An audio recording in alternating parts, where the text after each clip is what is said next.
dark side. Light this bitch up.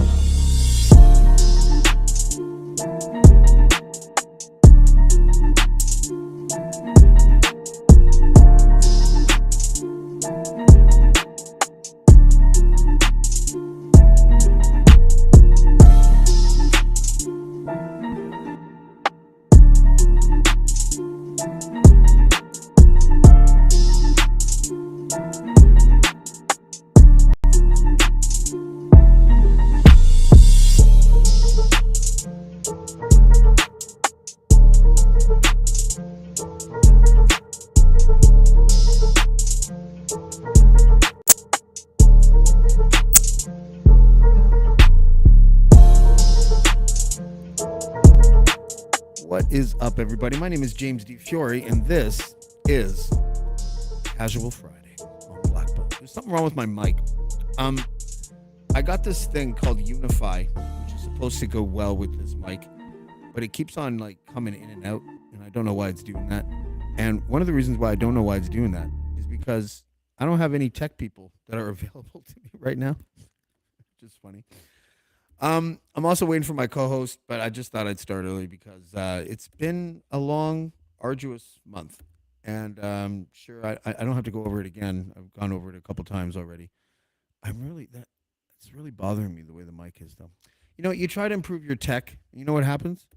The tech defeats you. It does this thing where it just defeats you. I'm gonna start this show actually playing a track from my buddy Decisive, because if anyone doesn't know his story is pretty unreal. Well, it's actually too real. He has been around, say, 25 to 27 years or something like that in the hip hop scene in Canada. God, that's bothering me, that mic doing that. Just drifting in and out. Someone tell me in the chat if my mic keeps on drifting in and out, like quiet, then not quiet, and then quiet. Let me know if that's happening. Anyways, Decisive. He was like really considered one of the top up and coming rappers in like the 90s, and was on the cover of Now magazine, even though he didn't even have an album out yet. And God, that's bothering me. And there was a lot of hype surrounding him, and he's got so much respect from other rappers in the scene, and kind of always has. And then something happened to him. And the reason why I'm playing this track, actually, not just because I'm just trying to delay a little bit until Douglas shows up, although that's part of it. I was going to play it later. I can identify with some of the stuff that's going on in this track. You know, it's called When We Were Angels. And he had one of these experiences where he was a drug-free guy. You know, didn't drink, didn't really smoke weed, like maybe smoked weed a few times or something in his life. And then something happened to him where he got, he had this pain that he had to deal with. There's a medical issue. Anyways, he explains all of this in the story. I'm able to identify with it because of the way that he started using drugs. And this is like not a, this is a story that he's talked about a bunch. Was similar to mine. This latest bout of you know, trying not to eat all the Adderall and then failing. You know, being prescribed something that you eventually get addicted to is a weird thing, because there's a part of you that feels like it's medicine. And so it's a very it's like a 6-minute long track. I'm gonna play the whole thing though, because I think it's beautiful. And I'll see you in about 6 minutes. So just give me 1 second.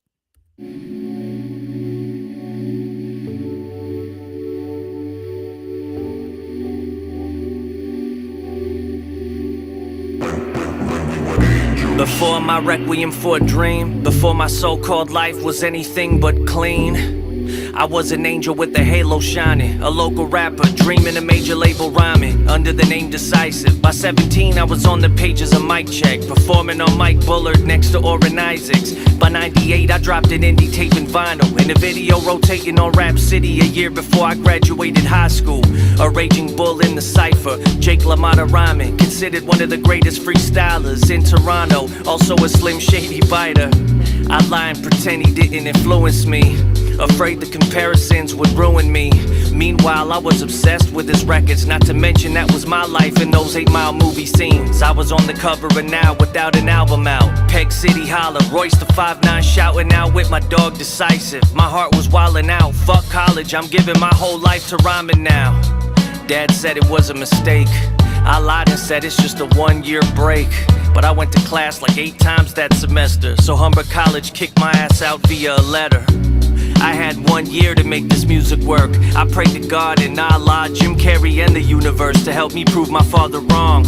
Then opportunities emerged. I signed a publishing deal with EMI through Oren, who I was signed to at the time. They paid me $2,000 a month just to write 2 songs monthly. Uncle Derek's future was bright, but I knew to succeed I gotta leave Canada. I got a US manager, Tom Green's manager, Howard Lapidus and his partner Bill Siddons, who once managed the Doors, the last to see Morrison. Google him for the story. They flew me out to LA to shop lawyers. Shit was real, I almost lost composure. A Canadian rapper meeting Peter Paterno, Metallica and Dr. Dre's lawyer. Fascinated by the chronic plaques and framed pics of him, Dre, and James Hetfield raising drinks. Then I went to a meeting with Jay Cooper, who represented Seinfeld. That shit made my mind melt. Then I got a call from a rapper I admire, Abdominal, inviting me to hop on a plane to tour with him in DJ format for 40 days and maybe hit the Glastonbury stage along the way. I was in a dream, nothing could stop my reign. My life was California sun without a drop of rain. Had money in the bank, was 1 hit song away. A European and UK tour 2 months away. I spent that money in my mind without a dollar made. With special ed on repeat, I got it made. Donna, Donna. But as quickly as it comes, it can all fade away. I woke up with a feeling in my throat. Over days it grew to be awfully painful. Salt and warm water couldn't wash it away. Advil and Tylenol did not stop the pain. I felt weak. Walking from my bed to the living room made me feel exhausted and drained. Saliva felt like I was swallowing blades. I started losing my voice. I sounded like Tom Waits on his song God's Away. On business, to God I prayed to make this illness walk away. Then bye-bye went my appetite. The thought of food was nauseating, I lost weight. When Dad saw me on the sofa spitting in tissues, he yelled, "You're going to the doctor today." Struggling to walk, hopped in a cab, got to the office. My doctor sat me down and took a look at my throat. Silence. He said, "Yikes." I swear to God, my doctor said yikes, like he's never seen anything like this in his life. I felt like dog shit when he called his partner in. "You gotta see this," I couldn't believe it. He called Mount Sinai Hospital and briefed them. "I got a patient in pain, you need to treat him." Then he said 4 words I'll never forget as long as I live. "This kid needs relief," I can still hear him. Honestly, those words haunt me like every day of my life. Rushed through the waiting room, treated like a rock star. Walked me to a room with a bed, told me to hop on. An intravenous was set up for me. The nurse asked me if I ever tried morphine. Morphine? Nah, my painkillers ended Advil. Maybe thrice I've smoked weed. She said, "You're gonna feel drunk." I laughed and said I'd never drank alcohol either. Needle hit a vein in my left arm. She injected the morphine slow. It felt like an orgasm on steroids times 40. The pain was no more. I saw Kermit the Frog strumming a banjo. I was hugging God on a white cloud. Finally, happiness was all mine. Why can't real life feel like right now? The high lasted 5 hours. Then the doctor removed the IV. He asked me how I'm feeling. I said there's nothing but moonbeams and butterflies inside of me. He pulled the script out of his pocket.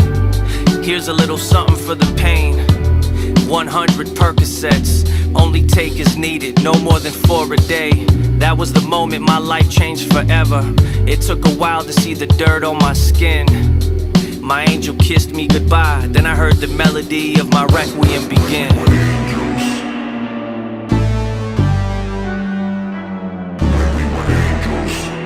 Dude, give it up for us.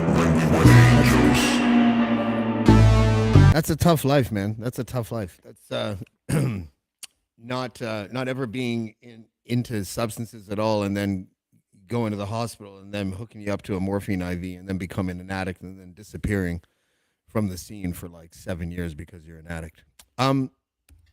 Let's welcome Douglas. Douglas, how are you, buddy? Oh, I'm pooped. My friend, I am very pooped. How are you? You look stoned. I'm that tired. I Yeah. wish I could say I was stoned. What, I really wish I could say I was stoned right now, what did you but do I'm today, not. buddy? And is my mic coming in and out? Like, is it like doing these weird things, like where it feels like it's sort of in a place and then it's out and then Not in the little bit of time I've been here yet, but okay, okay. I'll It's keep doing it an in my ear up for headphones, that. and I don't really know why. See, it just did it again. Just quieted at the Y. You're not hearing that? Maybe you're too. Oh, yep. Yeah. I don't know. I was fucking with my settings, and I don't know if I hit a button that I wasn't supposed to hit. Like I'm looking at Um, all these settings, and it's like threshold, attack, ratio, and I have no idea. And I don't know how to restore to default. How about I try that? It's not doing it. Restore. Maybe it did. Okay. Well, whatever. What did you do today? Did you play tennis? What were you doing? I did indeed. I did indeed. We had a morning show, of course, and so we start early. Of course, our show starts at 7, so I'm up early enough for that. But then, yeah, I had a tennis match. Did not play well for some No. reason. No, the last 2 days I played well, but I played against exceptionally good players, so got my Oh, butt handed to me a little bit. But today, this is a player I can normally be competitive with, and it just was not happening. how's your It's not happening. serve? Because I feel like that's the hardest part of that game. Yeah, no, it's kind of important because you want to set up. But I've played players that don't have great serves whatsoever. If the ball gets back once, and then they just start cracking it. So I mean, it it really helps to have one. My serve is pretty good. It's pretty consistent. It's just I'm only 5'6", so there's only so much power I can get Yeah, on. you're like Mike. You're like Michael Chang. He was short, wasn't he? I don't know. David Ferrer was. Oh, okay. How's it going otherwise, man? I mean, like this is our second Casual Friday together, I think. Like where you're like the co-host, right? Yes, yes, Yeah. yes. We're actually here together. I believe so. Yes. Yeah. So you're actually like so here are the rules of Casual Friday. There's no rules. Right. Yeah. Okay. You can stay for as long as you want. You can leave at any time you want, as long as there's another person to take your Right. place. So I Right. don't have to sit there like an idiot trying to figure out like what to talk about by myself. I was thinking about this today. I was like, normally when I do Casual Friday, I'm high as a kite, right? Like Hmm. usually on edibles or Adderall or something, and I am completely sober. And I was like, is it going to ruin the show? Like, Let's find out. yeah, yeah. Like, it feels like it already is. Like, I'm just trying to keep it all together. No, I've had like it's been a really good week. I've noticed something about living alone. Hmm. I miss my children. I saw them Hmm. last night. We went to swimming lessons together, and it was the first time that my daughter had been brave enough to jump in front of the instructor, where she went under and then came back up. Yes. Yes. And then she made my day afterwards because when I gave her a hug goodbye, she was in her car seat. My daughter's 6, and but she's the size of like a 3.5 or 4-year-old Okay. because she's just so little. She's 30 now. She's 35 pounds. She gains like a pound every 6 months or something like Okay. that. And I shouldn't laugh because it is kind of like we were close not too long ago with having to give her like a feeding tube that she would Oh, just have okay. to wear all the time. Gotcha. And it goes around her nose and inside her nose and down and everything. And I was just like not looking forward to that. So she seems to be on the right track now. But I gave her a hug and she goes, "Daddy, I want to tell you something." And I'm like, "What?" She's like, "When I saw you looking at me and you gave me the thumbs up, because I just learned what thumbs up means, Daddy, that means I could jump. So you made me jump." And I was like, "Oh my God, that's the greatest."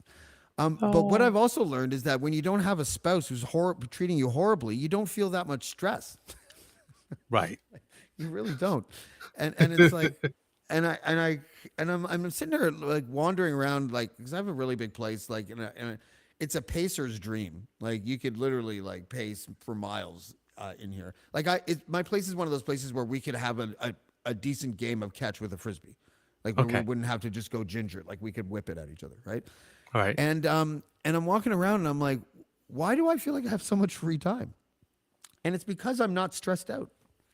Ah, I'm not defending myself to the person that's criticizing me constantly, or I'm not like being yelled at or diminished or whatever. And I don't want to do any drugs. I don't want to do any Adderall. And like, but I have all this spare time now right. because I'm not filling it up with all this negative stuff. So I went for a jog today. Oh, okay. Yeah. Like, fuck that. Like, well, fuck that today. Um, I'm gonna keep going because I remember, because believe it or not, I know that a lot of people have a hard time believing this. I was a fucking pretty good athlete when I was young. I played baseball, like competitive rep baseball for like a decade or something. I was on the high school basketball team. Like I played sports, and then I didn't, and then the atrophy in my muscles cannot be overstated. I feel right now like, because I was surprised to find out when I went to the hospital that I went from 165 pounds, like, I don't know, a month and a half ago, to 141 without Mm-hmm. even knowing. Like, I didn't Okay. even know. And I'm not emaciated. I still have like, I still feel fat because I'm not toned or whatever. But you know, I'm so eating is like important for me right now. And Right. like I think I'm up to like 148 or something now. Good. And but my muscles, I feel like I weigh like 250 pounds because my leg muscles are just awful.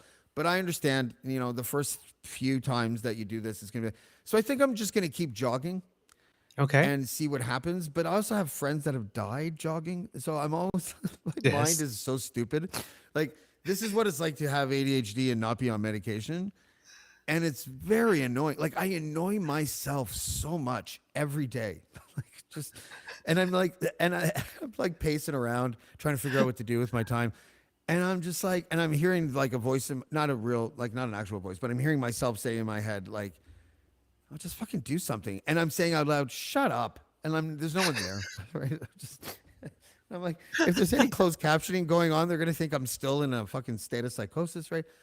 But really, I think it's all good news. Like, if you're bored because you're not getting shat on by your partner, then that's probably a good thing, isn't it? I would say so. Yes.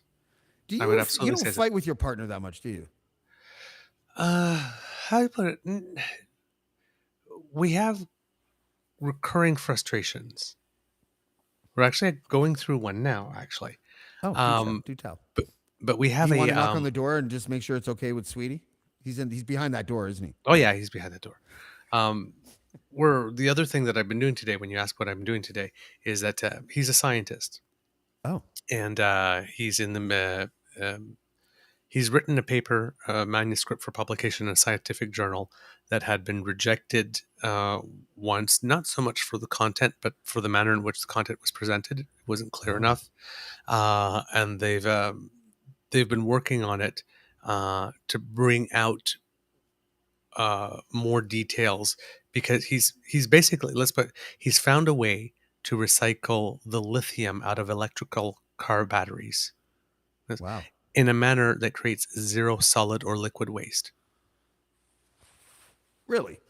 Yeah, Are you allowed to share it's this current at information, the or is it proprietary? it's currently at the U.S. and the Canada patent offices. Okay. Yeah, it's Where at the does it final go? stage of patent. Pardon? Where does it go What do you mean? Where does it go? with the recycled lithium? What happens to it? Like you can It use it can for be. batteries again? Yeah, exactly. He can recycle it, and it has to have less than something like 6 grams of salt or something to be able to be used in a battery. And his process manages to do that to produce actual recover lithium that of great enough quality that can just be put right back into another battery. That is awesome. Yeah, and 100% of the lithium from every car battery What? was zero liquid or solid waste. Dude, he's like a legit hero. It's really, really, really something else. The guy is brilliant. It's absolutely crazy. Um, What's the point of conflict? Well, it was just it has to be written in the format to be able to be published. And while the data was okay, it was sort of like, okay, well, you mentioned this data, but this is not developed. You did, you need to this here. If this here is important, you need to say why this is important because right now it's just looking like you just threw this away. was a throwaway sentence or something. This is a discovery. You need to do more tests to bring out this data over here. So he's been Right. working on that for the past year or so. But now it's like he's been saying, okay, I will finally get it into you 2 days ago. Wow. So I'm his proofreader. So we're like incorporating comments and then proofreading and then putting it back again. So we've been just really busy trying to get it in as quickly as possible. So my background is arts and communications, right? This is Right. hardcore chemical engineering. Yeah. So it's Tech taken me writing about is not 6 years easy. to understand what it is that he does to be able to proofread. That's so funny. And so it's just couple of little sparring matches that you guys have regarding his work. Well, it's sort of like you really need to finish because I was supposed to leave for Ottawa at 11:30 this morning, and then at 6:25 this evening. Now I'm taking a 6:15 bus tomorrow morning. Oh wow. You really need to finish. Can I say something that I don't like about But we, microphones like this? oh yeah, sure. When I sniff, you can hear it, and it's gross. Okay, go ahead. I have Yeah. to go blow my nose eventually, but go ahead. Okay, but you were asking about our fights. We don't. We Yeah. typically don't. We we have this typical frustrations, but we have this policy, pretty much of honesty. So it's like something's bugging you. It's like, yeah, I need to talk to you because this is kind of bugging me. And if anything goes too far, we're pretty good at the like, whoa, back that up. That's not okay. And we're both pretty good at saying, yeah, I fucked up. So That's good. I like hearing about good relationships. I think I think I had to start to coming to grips with the idea that possibly I'm just the type of man that really brings out the worst in his partner. Oh, I think I am. I don't know if I'm meant to be with anyone. Like I really don't. Like, I've wondered that. yeah, I was seeing. I saw someone because I've been separated for about like 13 months or something, and I was seeing someone for a bit last year, and I was really depressed, like in the summertime and stuff. All these things were happening. I had a book deal, and then I didn't have a book deal, and then I got another book deal, and I'm still working on that. And my marriage had fallen apart, and I have been in a situation where I felt like I was like my partner was really, really harsh and everything. And I met this person in the summertime. I was house sitting, and I realized she was there for 3 days, and I'm like, I haven't showered yet. I just haven't, and because I was in the hot tub and stuff, but also because I was depressed, and I had realized that before I had gone on the trip, that I was super depressed, and I was like not taking care of myself. Let's just put it that way. You know what I mean? Like I was chewing my nails. I wasn't cutting them, that kind of stuff. Mm-hmm. And, I was kind of disgusted with myself. Right. But what's weird about it is that,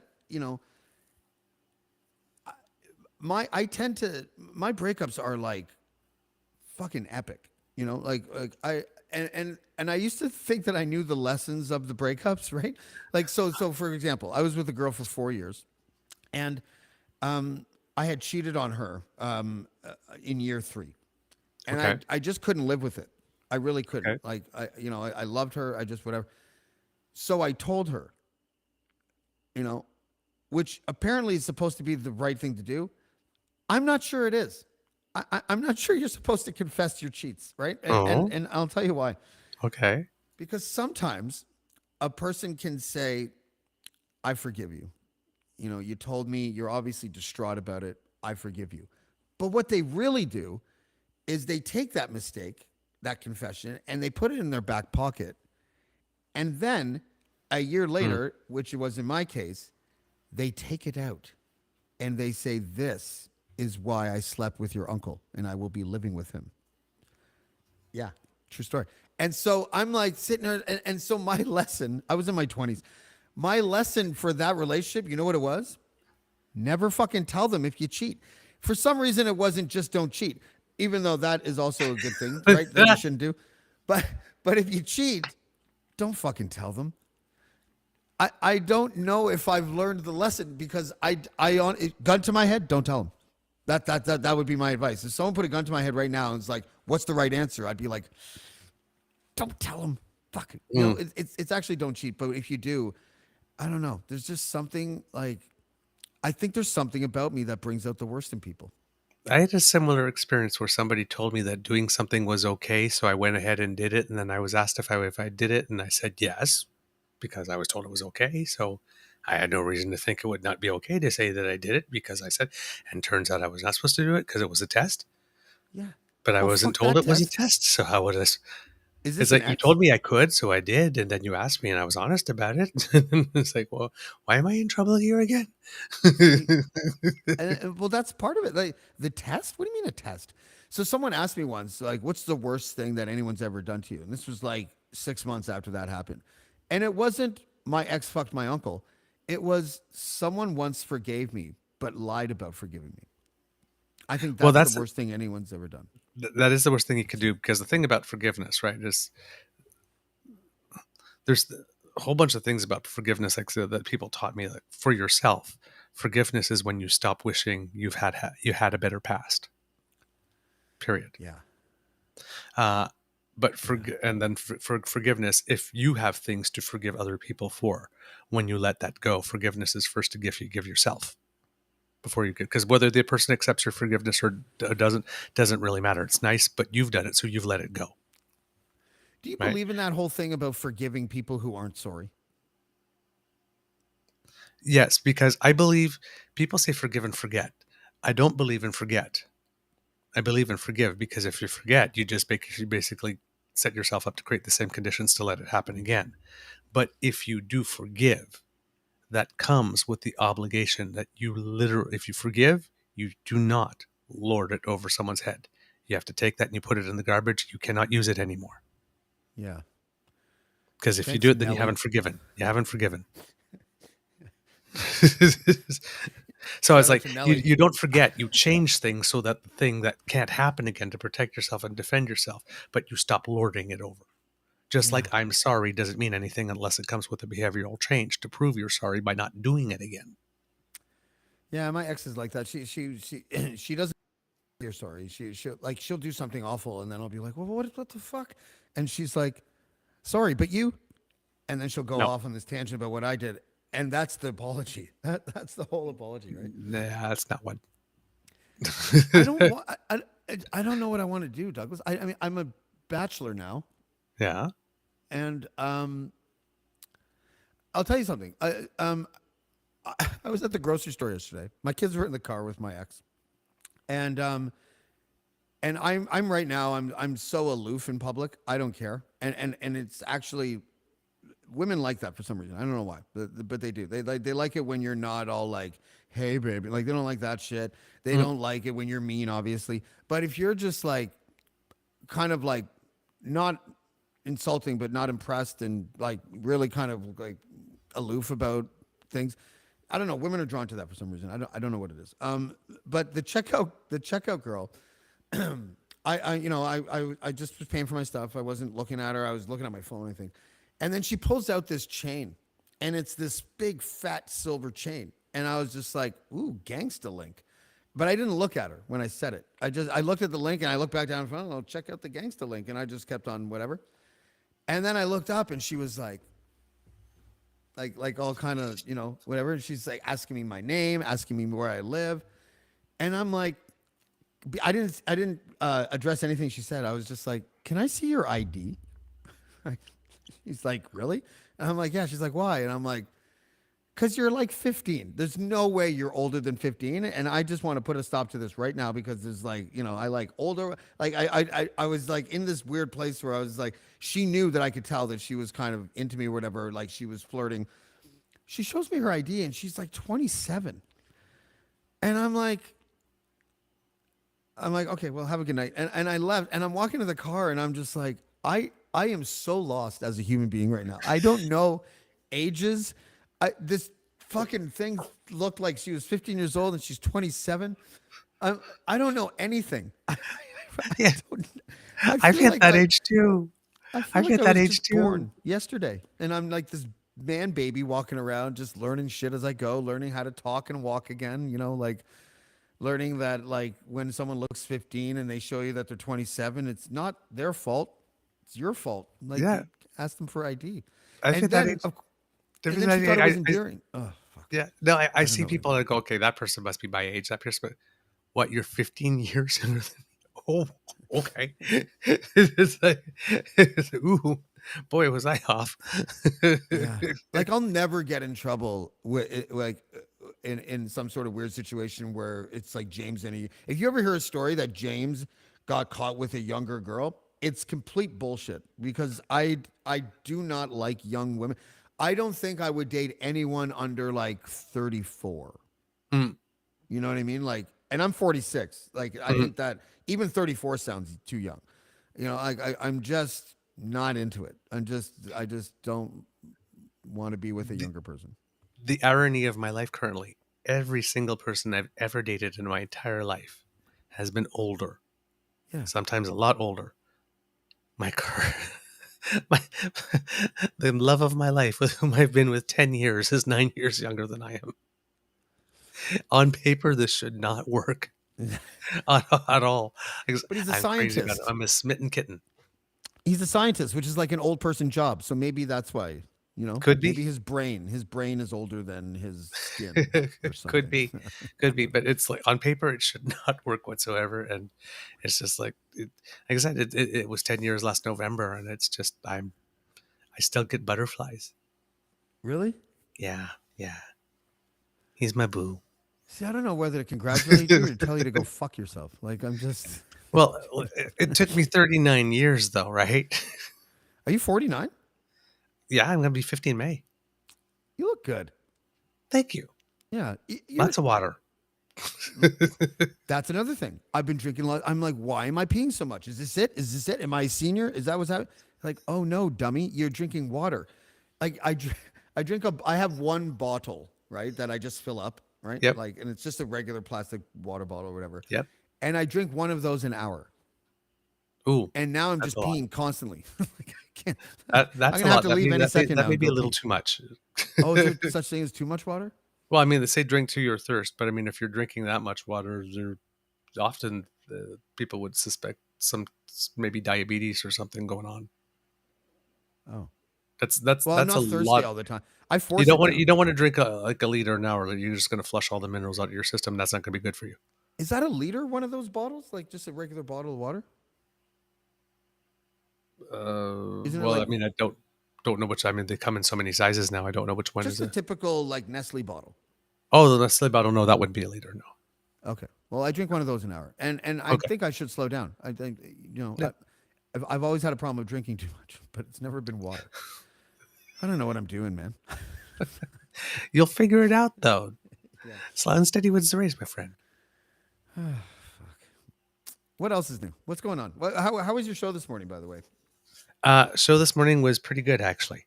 I was quite happy with it. Yeah. Yeah. I had managed to. Sometimes we fly a little bit more by the seat of our pants than I used to, because when we started our shows, right, we used to pre-record them. Right. Okay. Right. So everything was written out before, like not everything, all the stuff we'd write. All the information was written out, and then we'd stop in the middle and banter a bit. And we had the A block, B block, C block, D block, and and there was a format, and it followed that. And I just don't have the time to research all of it and write like that for 5 shows a week. It's just Yeah. it's a crazy schedule for 1 a week, yes, but for 5, it's just, oh man. So now I'm just like listening. I'm curating news and taking block notes and um, and putting stuff together. But I happened to stumble upon a great interview with Minister Randy Boissonneau, who's the Minister of Tourism and the Associate Minister of Finance, and it was just really cool because he mentioned something about not doing politics in 30-second sound bites, Right. because it was a The longer media form training interview. politics. Yeah. Yeah, and it was and you got to hear that like someone who's really on top of things, and even files that are not his own. And it was just really, really impressive.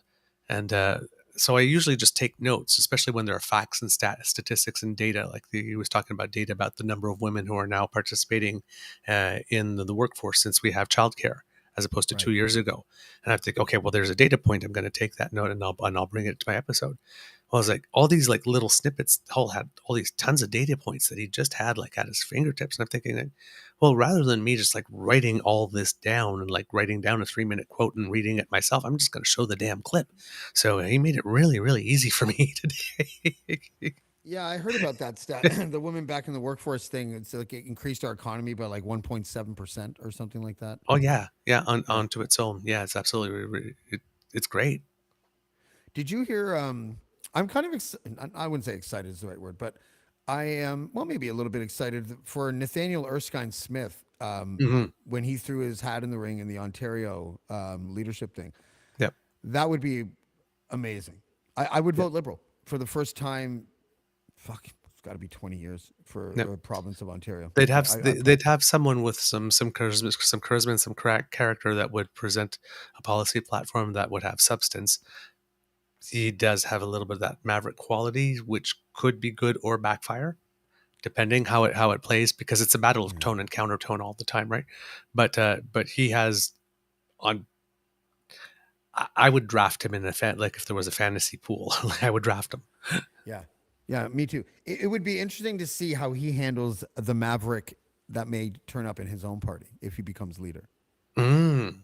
You know, there's Hmm. always that test, right? Like you Yeah. can be one way when you're over there, but once you get over there, are you going to tolerate the way that you might have been over there? I don't know. Yeah. But I hope he does. I actually was the campaign. I don't know if I would call myself the manager. I guess I was the campaign co-chair of one of his rivals when he was running in the beaches because that was my writing. Okay. And it was weird because I remember this moment. He I don't even know if he knows about this, but his campaign manager came up to me and was like, "Do you want to join our team?" And I was like, "I can't do that to the candidate that I'm with.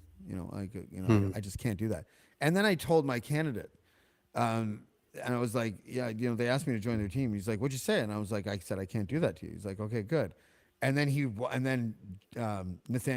Nate won like a cakewalk, right? And I remember sitting there like thinking, I still think I made the right choice, but it would have Yep. been neat to kind of like because I was ready to go be a staffer. Like Okay. my guy said if he would have won that I would have been his chief of staff. So I was like, okay, Right. that'll be cool. And I never got to do it, but no, I think I made the right call. But You did. Nate is such a good, like he's just a good person, which is weird because he's a lawyer, and I don't think I've ever said that about about a lawyer before. Really don't. So, in my opinion, you made the right decision. You make a commitment, you see it through. Yeah, yeah. There was an integrity question there, and I just Yeah. you Well, know for the future, because if this was a career that you were planning to make, then what's the value of your word? Had you done that? I mean, the value of your yeah. word matters in this case, right?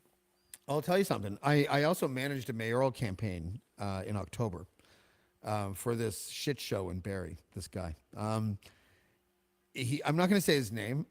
If you guys Google him after I say this, that's fine. But he still owes me and Oh. George, who was my co-chair. I don't know how much he owes us, like fucking 20,000 or something like that. Ooh. Yeah, and so the need so that isn't small, and it's George and it's my friend George's case, right? Like, so what happened was it was really funny. David Wallace, who's going to be on later, asked me to call this dude to help to try to get to meet with him and talk, and then to see if I could get Warren Kinsella to manage his campaign. Oh And I was no, you like, don't want that. well, I said to George, I'm like, George, first, or no, to David, I mean, I'm like, David, first of all, Warren Kinsella fucking hates me for one thing. I don't know why I'm the hookup to Warren Kinsella. He's like, well, you've talked to him before. And I'm like, yeah, I've called him a cocksucker and he's called me a little Hitler. Like, I don't know, this is the right type of vibe, but sure, I'll Terms of email him and endearment. see. So I emailed Warren and he said no. Big surprise. And then I suggested myself, right? I pulled a Dick Cheney. Dick Cheney was hired by the Bush campaign to go and vet vice presidential candidates. And he came back and he was like, I found me. And they were like, all Of right. course. Right. And then Of Dick course Cheney he did. became de facto president for the next 8 years. Right? But so then I said, okay, I'm going to call my friend George, who I've had on this podcast before. I had him on the mental health checkup one, I think twice. Yep. And I was like, okay, so I called George and I'm like, okay, George, there's a guy. He looks like a game show host. He's got game show hair, right? I'm pretty sure he's a fucking fall down drunk, you know, and you know, like, will you have an opportunity to maybe be the the manage his campaign? So he was like a 2-time counselor and everything, and and so we ended up doing it. And George has a whole agency. Like, he's a very successful man. He's got a whole agency at his disposal. So we were co-chairs. I was going to handle policy and communications, and George was going to handle basically everything else, right? Like all the other like stuff that I don't really like, the organizational stuff. And I'm telling you, man, this guy just he wouldn't listen. He didn't know. I created his entire policy platform, like all of it. I'm like, what's your plan? Like we sat down. We're just gonna do like a not a vetting interview, but I wanted to take an inventory of what his beliefs were and what he wanted his policies to be. So I asked him, and he's just like, well, I think that we just have to make sure that the business in Barrie is booming. I'm like, I asked about your policies, not your taglines, right? Like, it was like that. It was like herding cats, like every single time I spoke to this guy. So I ended up just going, okay, I had a tete-a-tete, is that how you say that? With George. And I'm like, I think we have an opportunity here to just shape this guy like he's like, well, he's kind of mushy anyways, but like Play-Doh, like we would just shape him. And so we did. So we came up with this fucking amazing platform, and just wrote like I basically wrote the campaign Bible, basically. And we had all these great ideas. I don't remember any of them now, but they were good ideas at the time. For example, so he was considered to be like a Rob Fordish kind of conservative, right? Okay. And we created the most progressive fucking platform you've ever seen for this guy. And he fucking loved it. And you know why he loved it? Because he didn't he didn't actually want to take it all in and really understand it. He just was happy that he had a platform. Right? Not the brightest bulb. And one of the things was about safe injection sites. Okay. So the experts say that you need a safe injection site that's in the downtown core, because that's where the drug users are, and that's they won't go to the outskirts to go and use it, right? But the business community were like, we don't want a safe injection site here because it will impact our ability to do business. So I came up with this idea. Like, I was like looking at the the planning of downtown Barrie, and I was like, well, why don't we just stick it over here? You can walk there from downtown. It's not at the outskirts, and it's not right in the thick of things. So it was like perfect. And then he gets on the stage like the next day, and he's like, oh, a reporter sent me a question about one thing, and I was confused. I was doing so many things at the time that I answered her question about the environment with the answer for safe injection sites. So she's like, what do you think about Ontario parks? And do you think that that there should be budget allocated in order to maintain and possibly expand these parks? And I answer her, safe injection sites are an important part of the. And it was funny because I sent it and I just forgot about it, but it became like the news of the day. Right. And for some reason, when the media covered it, they didn't even bother covering the main part of the story, which was, dude answered an environmental question with a safe injection site answer. They just were like, wow, a surprisingly progressive move by during this campaign. And I was just like, politics is weird. It's so strange. He zigged when they thought he'd zag. Yeah. But he zigged and then by the guy accident. disappears for 4 days, misses 2 debates. Right? Ended up at his mom. Anyways, it was a complete shit show. And now we're owed like all this money. Getting into politics, if you're thinking about it, fucking don't do it. Okay. If you want to run, but don't manage anybody else. It's really awful. It's such a stressful thing. It can be. Okay. Noted. I'd manage you. You seem like you should run for office one day. Ooh. Ooh. Uh-oh. Mm. Oh, is that a skeleton I see falling out of that door? I over have a there? path. I have a past. Go on. Go on. We all have a I, past. I, Dude, I, my past is like 5 days ago. I've been quite generous with my person in my younger days. Is that what define your person? I got around. Oh. Oh, you were kind of a hoe? Is that the idea? I was a UN ambassador of goodwill. Let's put it that way. I spread lots of joy and happiness. Oh. I don't know how to fix my camera. Oh, There you it is. go. Okay. Oh wow, it fixed itself. See that, everybody? You just had to give it something to focus on. That's right. Yeah, I was. Yeah. I think you should open with that if you ever run. Oh yeah, I would. And Yeah. and there are certain photos of me that probably wouldn't do very well in an election campaign. if Like they they're were- online now? Yeah, probably. Like under your name? Like if I Googled you? Probably, yes. Yeah, everything's under my name. Oh, okay. Yeah, I am. There are very few things I've done that I can say I'm ashamed of. Oh. But there are a If few. if there are things that I'm ashamed of, it's usually of something I've done to someone that I've learned from, and now I know better, and I definitely do not do anymore. But I need to know the details of that. oh Oh, you mean just hurt their feelings or something? yeah, well, I mean similar, like um, learning. Let's just say I learned the hard way how to finish one thing before starting another. Fuck, man, everything could mean so many different things, and I'm just beelining towards the worst case scenario every time you talk. Relationship wise, Yeah. it goes hand in hand with the thing I said I was allowed to do, and that I did it, and then things happened in the relationship as a result of that, and then basically the thing that the thing everybody thought, the thing that my partner thought that I wasn't, I became,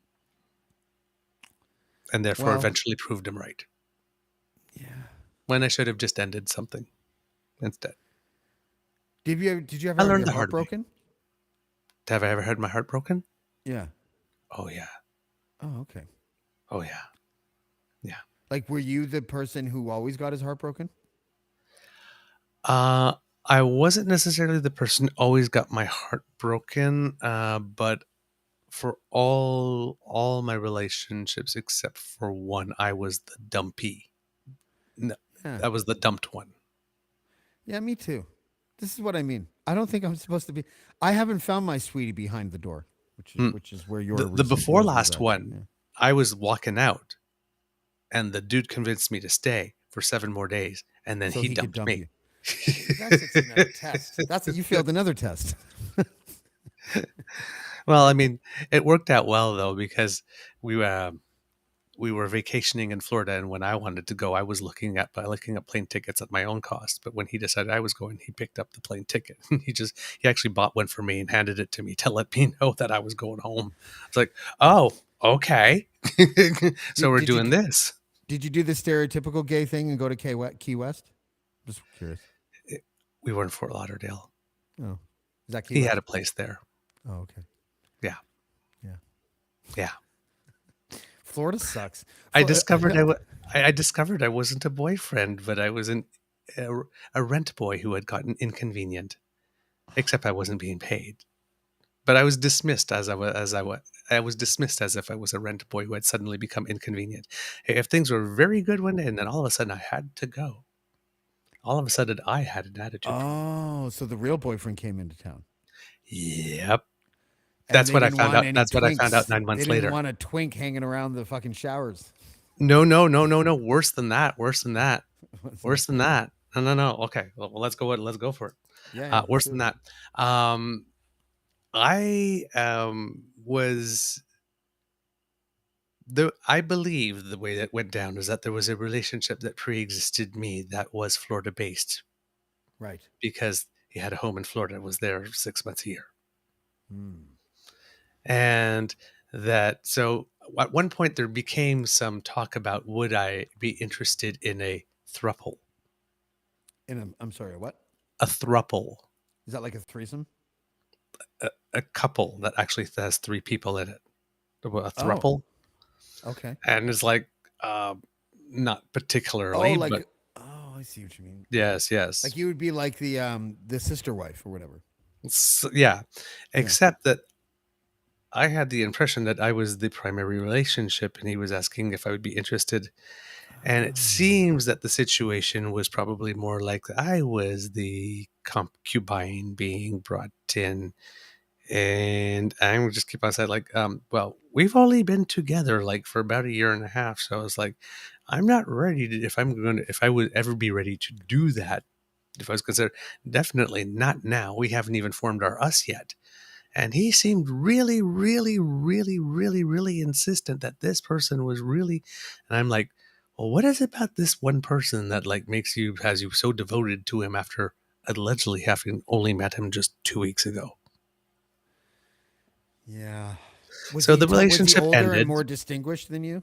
Yes, Yeah. yes, yes. Well, there you So go. the relationship ended, and about Yeah. 9 months later, I get a little phone call from someone. Now, when the relationship ended, it ended really badly. It was sort of like I got dropped off at the airport and I plugged the laptop into the first outlet and it was like, okay, now you listen to me, you damn prick. You don't write me, you don't call me, my name doesn't even come across your lips. You don't ask my friends about me. It's like we Yeah. never were did.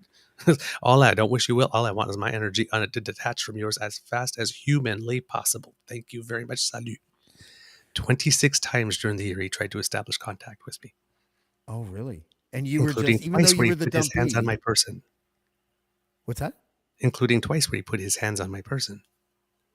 On when you say your person, you mean your boyfriend or your? Where he put his hands on my body. On your body. Okay, sorry. Yeah, Like yeah. one time was just as he was going away, say bye, Douglas. Just put his hand on. As he was just to say, put his hands on me, just to say, right? Ah. Prick. Did you throat punch him? I would have went like that Oh with no, your I did throat. much better. I did Oh. much better. I did much better because Oh, you it fucked ended his in such. boyfriend. Oh my god. No, no, no, even better, even better. Because the whole flame out, right? I'm sure that Yeah. he was going to tell everybody that I was like this, like angry psycho. This I never said a word to anybody. Interesting. I never mentioned him. And anytime I've told the story, it's like now I've only told the story. I never mentioned the name, give no hints to who he is. Yes, never mentioned. So the psycho Yeah. crazy He's ex that Florida man. everybody was expecting never delivered, never came through. So I kind of caught on to what the thing was. And then what happened was about a year and a half later, I was going to an event again in Florida where I was the guest of someone there.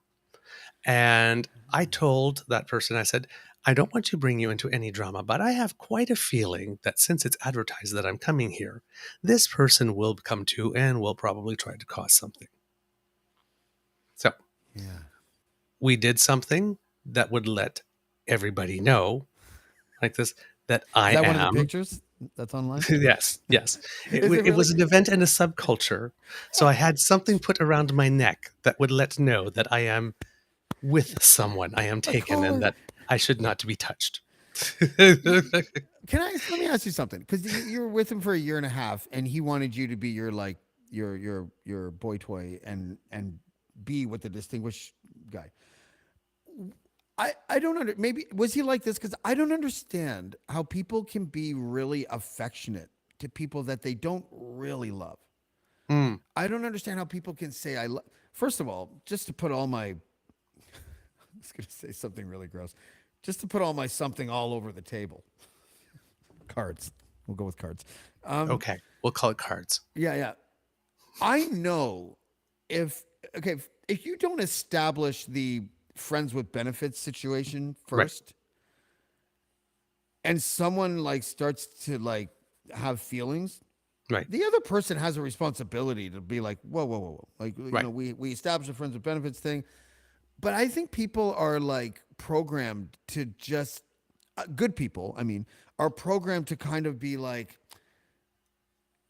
they give that back, right? Like, Right. so if someone has an idea of love and you don't have that idea of love, it is really difficult, I think, for a lot of people to be like, listen, I'm sorry. I don't mean to like make you feel bad, but we did establish that this was like a friends Right. with benefits thing, and now you're taking it to another step, and I'm just not there with you. It has nothing to do with you. You start stumbling over your words. Da, da, da. I I don't understand how people can sort of um, portray a sense of love when really they only care about the lust. Mm, In fact, I find it kind of psychotic. mm. You That's know? what you mean. Well, I think it's just, yeah, I know what you mean. You have to be, um, in those types of relationships, you have to be very, very, very, very careful with other people's emotions. You Yeah. just have to be, even if you have to do the hard thing because it's the only ethical thing to do. Yeah. You don't want to get stuck with a pleaser. I got stuck with the person that I dated last year, and I don't want to talk out of school because I actually think this person is a good person and everything like that. So I won't name anybody, but like a pleaser is somebody who will say something that won't necessarily be true so that they can spare your feelings, right? Hmm. Because either a person is like that or they have just no problem turning their emotions on and off. Like I love you one day, I'll ghost you the next. Like there's people like that, and it's like, communication, I think, is just such a huge, huge, huge thing. Like not just with Hmm. relationships, but in general, but especially Yeah. with relationships. If you're a pleaser, you have to be careful because I am. Yeah.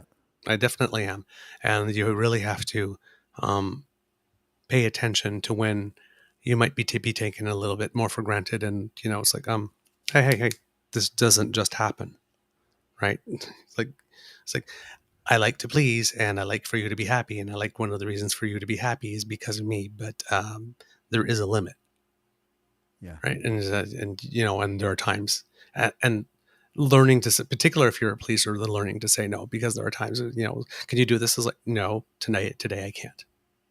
Today it's Yeah. me, right? So that's it, it, it's tricky. You have to be careful. And conversely, if you're someone that's more of a dominant personality, you have to make sure that you are taking that. Particularly if you're more of a dominant personality and you're just, how would I put it? Nothing's malicious, but you just don't think of things Yeah. Yeah. sometimes, That's and fair. it's just sort of like, I'm more of a switch. Is that the right word? yeah, Like I can be dominant one day, but then sometimes I just want to be like I like cuddling. I like having girlfriends that are like, curvy so that I can just put my arms around them and just fall asleep on their bosom. yep. But there's a lot of women that are like, yeah, I don't know about that. It's not very manly. And like, but Oh then God.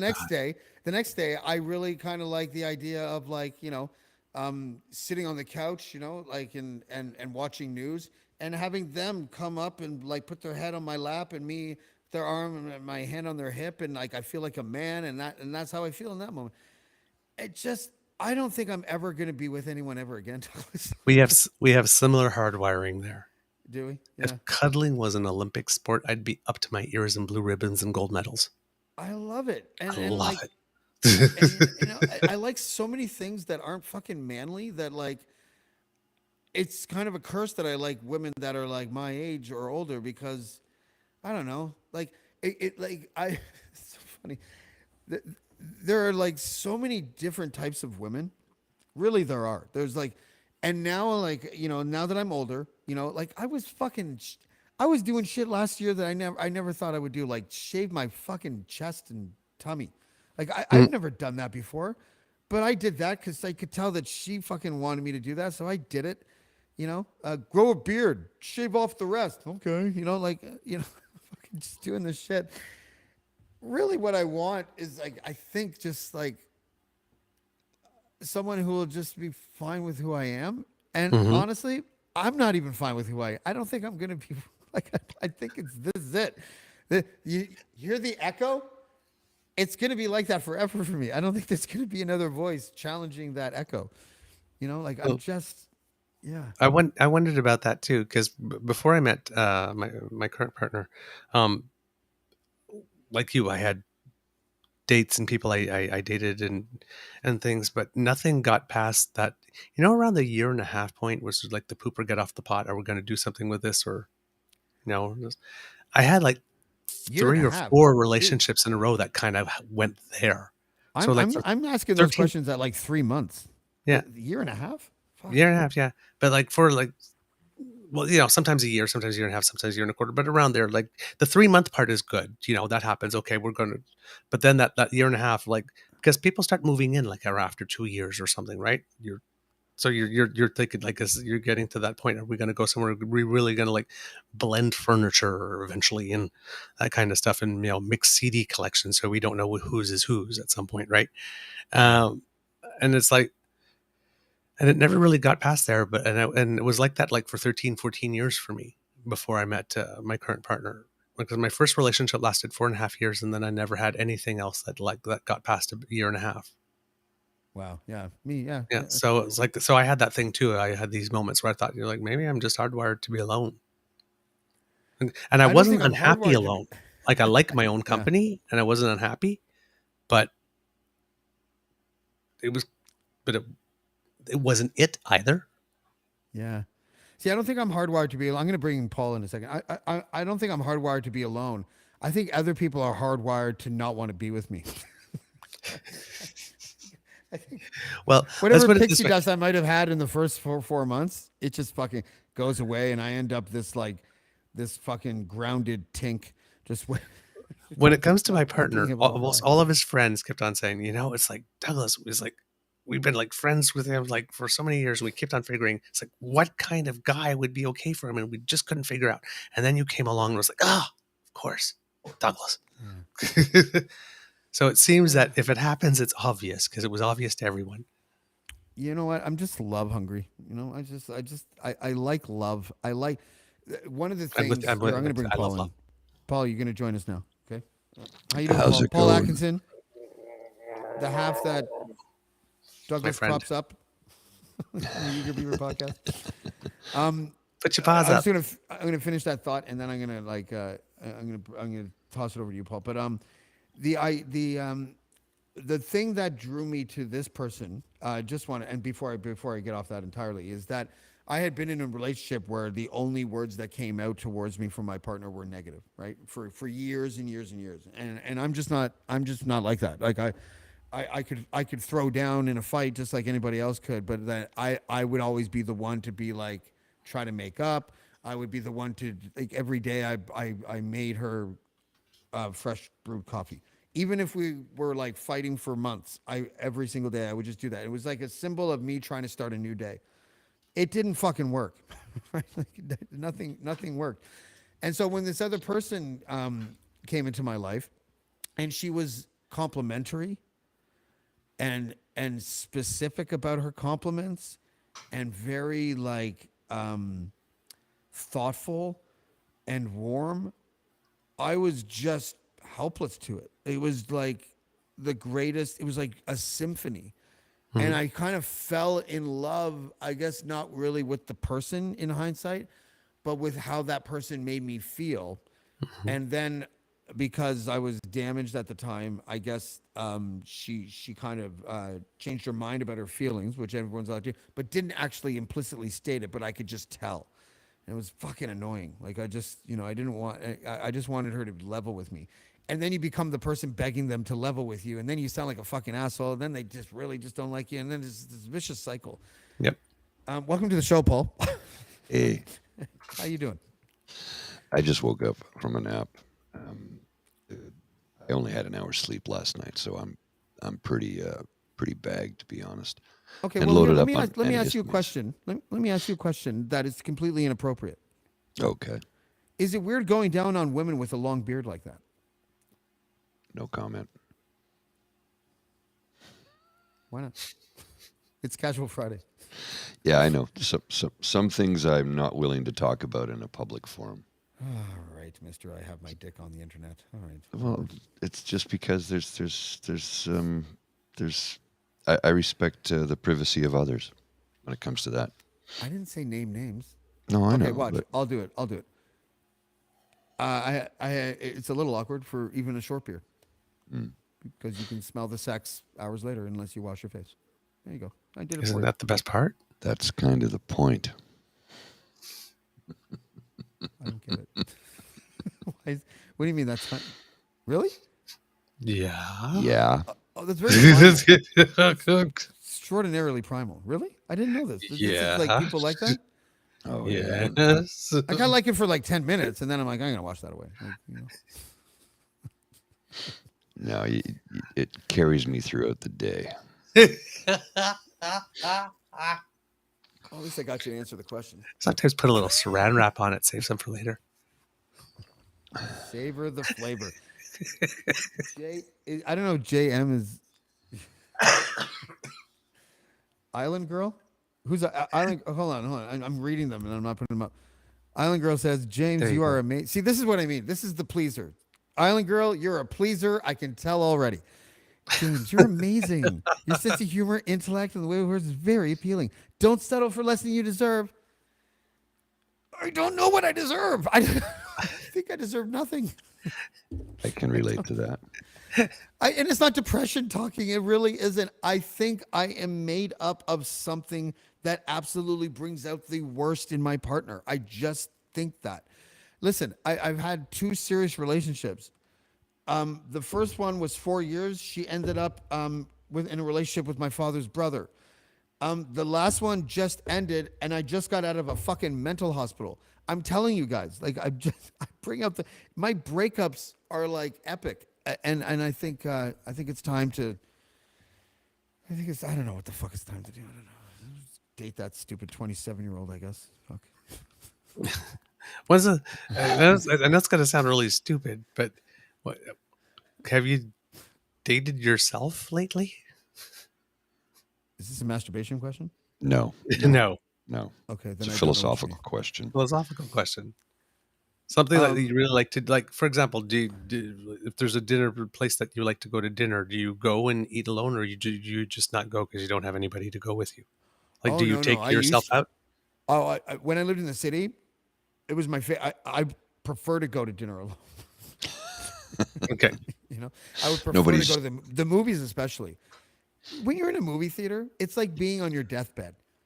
There's people around, but you're dying by yourself, right? And the movie theater is the same thing. You may go with somebody, but unless you're doing that stupid, annoying thing where you're like making out in the theater, you're watching the fucking movie. You're not Yeah. like talking to anybody, right? Like, I don't know. I find Right. movies, especially, I'll go alone. I'd rather go alone to a movie. My Is a that what friend does of that mean? mine, Am I dating myself? Is that sort is of, that- yeah. No, it's just like, if you want flowers, are you buying them? Taking care of yourself, I'm making dinner. I make Well, dinner. that's necessary though. You got to eat. Well, yeah, but are you fancying it up? I make authentic jerk chicken that you would not even believe. You would give up or establish your religious beliefs. There you go. Yeah. Okay, see, I believe that. that's outstanding. Yeah, love jerk the, chicken. Named after the me. movie, Jerk. the movie thing. Somebody It's said named to after me. you. Somebody James said to me Jerk years Chicken. ago, first date for a movie could be a good thing. Like if it's the first date with this person, you're just meeting for the first time, let's go to the movies. Because if it starts out and you realize we don't have any chemistry in real life, you can watch a movie, you don't have to talk to one another for 2 hours, then say goodnight at the end of it, and that's it. And I'm like, I've never thought of it like that. Because I'll go to the movies by myself. I don't care. I want to watch a movie, I'm gone. I don't need to be with somebody. And like you say, you don't talk to one another for 2 hours. So what difference does it make, right? And afterwards, if you do last, then you have something to talk about naturally. Exactly. I don't think I would ever take a girl to the movies on a first date. Ever.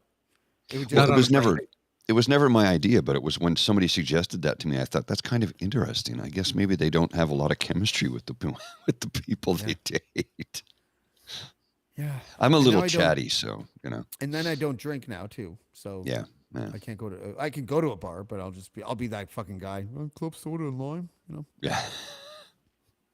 Well, and the thing about being in a bar late at night when you're not drinking and everybody else is, you can look at it one of two ways. Man, these people are stupid. I got to get the hell out of here. Or, oh, this is going to be entertaining this evening. Especially when, and it was my buddy who years ago, one of the bartenders at the pub said, you're staying to the end tonight on a Friday. He's like, okay. So she don't know, you're going to stay to the end to see what I got to put up with. And sure enough, he said, the only difference between now and when I was that age is technology. The way everybody behaves, the guys would come up with cheesy lines to introduce themselves to the young ladies in the pub. And the only difference was they were doing this instead of looking at one another. They were on their phones trying to find cheesy pickup lines instead of asking each other for them. So they said, that's the only difference. I'm like, yeah, no, because I'll still go out to the pub late when I need to get out when I'm restless. And I didn't pay attention to that because it's not in my, it gets in the way of what I'm there to do, is have a drink and meet some pretty ladies. Right. So I don't know what do they call it? Game. I don't know, man. I just talk to people. So I'm not shy. The best luck I ever had with women was after the uncle thing. Cause I would go to the Red Room in Toronto on Spadina, and I would go on the patio, and I would go to the table for two. I would literally remove the second chair, or sometimes I would leave it there, whatever. But I would sit there and I would like read and drink like a bottle of wine, right? And I would just be by myself. But I wanted to be by myself. Mm-hmm. So sometimes girls would come up and like ask if they could take the chair or something, and I wouldn't even look up at them. I'm like, yeah, I don't care, go ahead. But I wouldn't look at them. And those were the girls that I ended up bringing home, because girls like projects. Yes. And this fucking guy's a project. He didn't fucking look at me. I'll show him. Yeah. Look, we're going to have breakfast now because you showed me. And that aloof. And what kills me about the whole thing about women being attracted to aloofness is, I don't know if you guys have noticed, I'm not really fucking aloof. No. There's nothing aloof about me. And the only time I'm aloof is if I don't want to be around anybody. And that's when I'm aloof. That's when I won't look at you. But then because someone showed an interest in me, fine, I'll fucking go have sex. Like, it's just, and it's annoying. If I have to. Yeah. Right. Oh, I'm so lost. I hear you. Don't know what to do. All the girls that I like have husbands. Actually, I don't like any girls right now. There's a couple of people that I think are special to me. I don't even know what that means. But like, I like their personality. They're very pretty. I talk to them. But they have husbands. Yeah. Right. And so I don't talk to them inappropriately because they have husbands. But like, yeah, that's it. And also, I can't do that. But like, yeah, I don't know. Someone else talk. Fuck. Someone else says. Let me give you some advice on dating. Yeah, please go ahead. All the things I've learned throughout my entire life as I rapidly approach my 55th birthday, I've learned this. I don't know anything when it comes to women. I don't know a damn thing about them.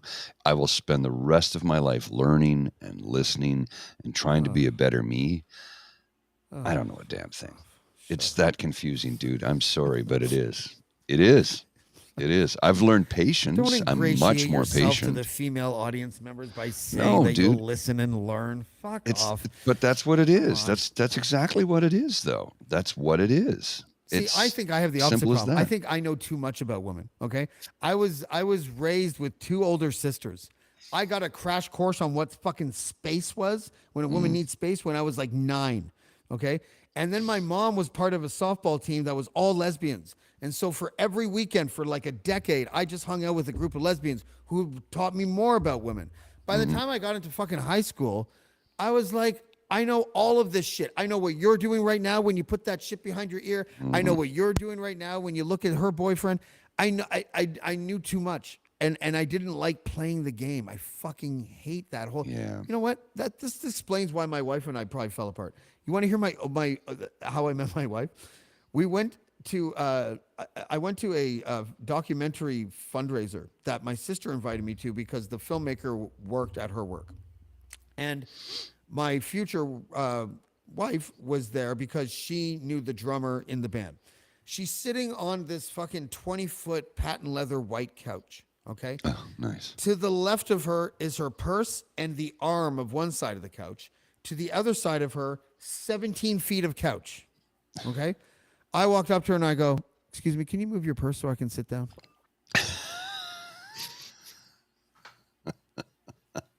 Of course it's not going to work. I did it on purpose so she'd smile. This is not what life is supposed to be about. I should have just sat down and talked to her and then seen if it worked. But I put all this, like, what do you call that? Decorative text in my words, and look at me now. I just got out of a mental hospital. Of course I did. It was all bullshit. I just wanted to make this fucking person smile. See, I smiled again, by the way, after that. Like, what's that? I think my saving grace is that I have absolutely no game. I am your game. That's your game. I have no game. That is your game. My entire cruising game is my entire life. You have to understand. It's amazing that I do this, because you have to understand that my hard. I'm painfully shy. I was a painfully shy kid, painfully shy young adult. Like, I would cry. I get so shy. So my whole cruising game was standing in the bar and looking at some guy and goes, "Oh my God, he's cute. He's really, really cute. I hope he looks my way. Look my way. Look my way." And then he did. And then I'd look down at my shoes. And then I'd look up again. And then I'd like hide behind a post, and then I'd sort of look by you, and then he'd look, and then I'd go. And then I'd go home and I'd write my diary about what a wonderful night we would have had. And he actually said hello. You're such a girl sometimes. No game. None. No game whatsoever. If people didn't come up and talk to me, I would still be a freaking virgin. You know what game is? You know what game is?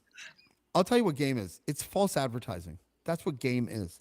That's the literal definition of game, is that I'm going to wrap myself up in shiny paper, but when you take me home, I'm going to have shoulder hair. So fuck, my game doesn't match the aesthetics, right? Like,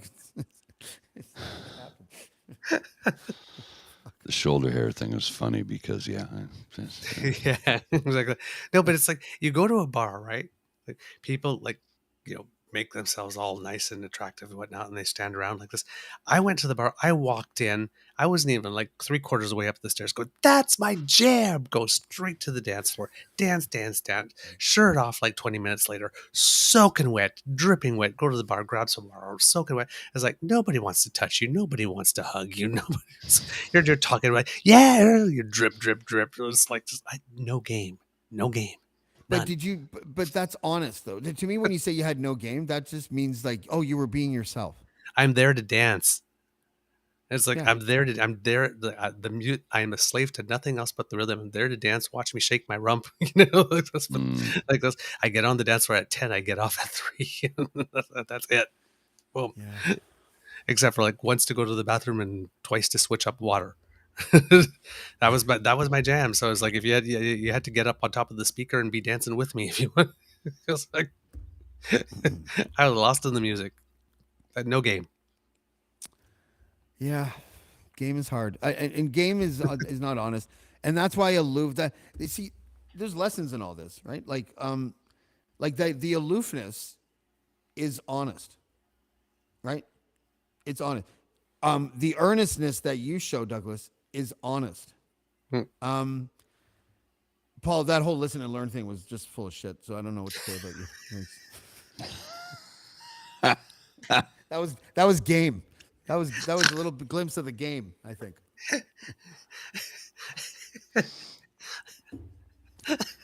Paul, I love you. This is Casual Friday. What do you want? Like, this is sober James. I know, but like, people are going to be like, listen, I read your grief article, but could you fucking get high or something?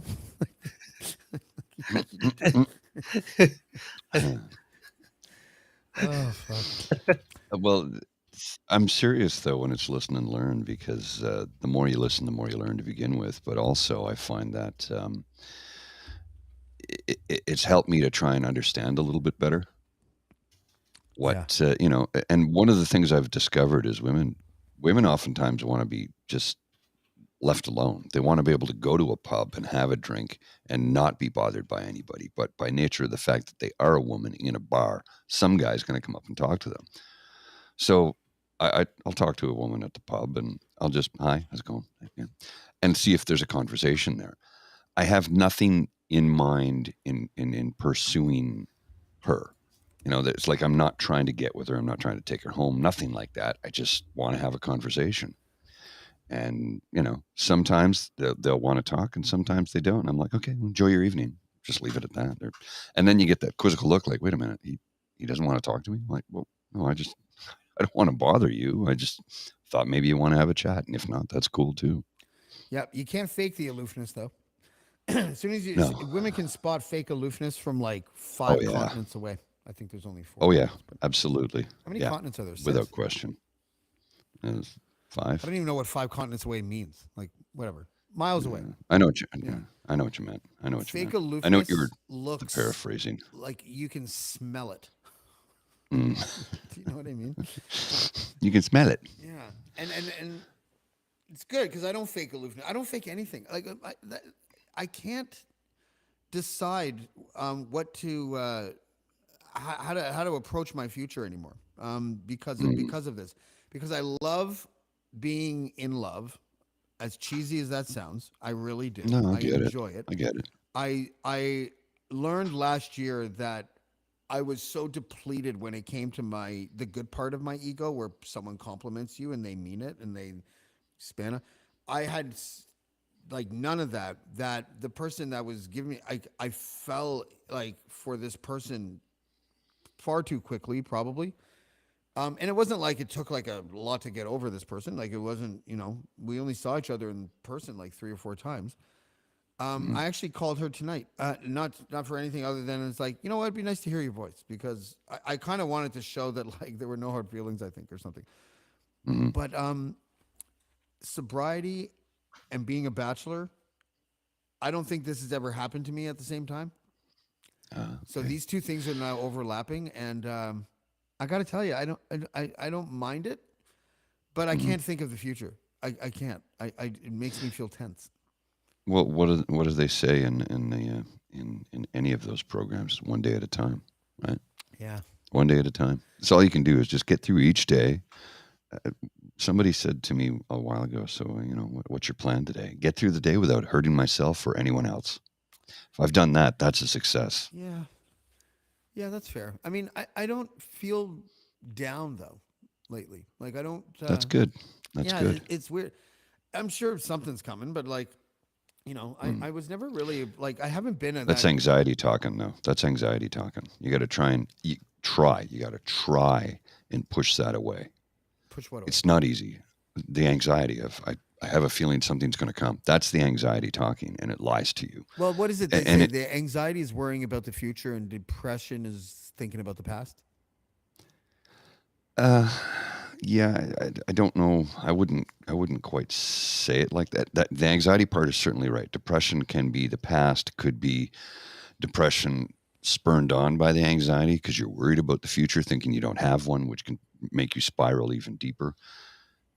It's just so complex, and we still don't have a great understanding of it, even though you've had doctors studying it for centuries, right now, since Freud anyway. And we still don't know what the hell we're doing. It's been, I guess, what, about 100 years since Freud-ish, 100 and change. I don't know how long it's been, but we're still trying to figure out the brain chemistry and how it works. I mean, the only thing that really makes you happy in life is serotonin. Who's serotonin? It's she used to play in this band, My son asked me. No, that's serotonin. Yeah. We could go on for a while. Have you seen that thing on TikTok where this woman comes on and says, why is it in America we use the Fahrenheit when the rest of the world uses clitoris? And the next guy comes and goes, oh, no, ma'am. What you're thinking of is Celsius. The clitoris is a mythical beast that used to live during the times of the gods with Zeus and Thor. Like a No, minotaur? what you're thinking of, and everybody would just keep making a thing. The thing goes on for like 5 minutes. It's pretty funny. And it's all guys trying to mansplain to a woman what a clitoris is. Nobody gets it right. See, that joke seems dated to me. It's funny, though. Like who doesn't know where a clitoris is? Come on. Does that You'd be joke surprised. still work? Really? Oh, yeah. Can some ladies in Oh, the yeah. comment please tell me a story about a guy that didn't know where the clitoris was and if he was blind or something? Don't look at me like that, Douglas. It's like not knowing where the prostate is. Isn't it the same thing? I don't know where the prostate is. I guess. Never thought of it that way. Oh, casual Friday while I sober. think This it, is weird. I think it may be a case that the prostate is something you just can't miss. I think they made it hard to miss because we're men. We're not that bright. No, but if the woman's trying to find the prostate, she can be like, "Well, I just can't seem to find it. Where is it?" Like men are like, "Well, we don't ask for directions." Is that one of these? Like, I feel like this is the '80s, right? Like, I feel like this is like some lost Seinfeld set from like 1984.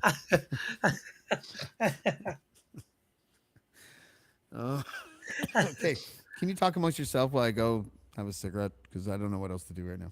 I'll be right back. Oh God, that guy. Oh man. Okay, I found one. I think I found one here. Yeah, here it Okay. is. Here it is. I'll put this on screen so you can all see it. Just give me a sec till I load it up. This is the joke I was telling you about. This one. I'll put the sound in. Give me a second while I load this. Just take a couple seconds here.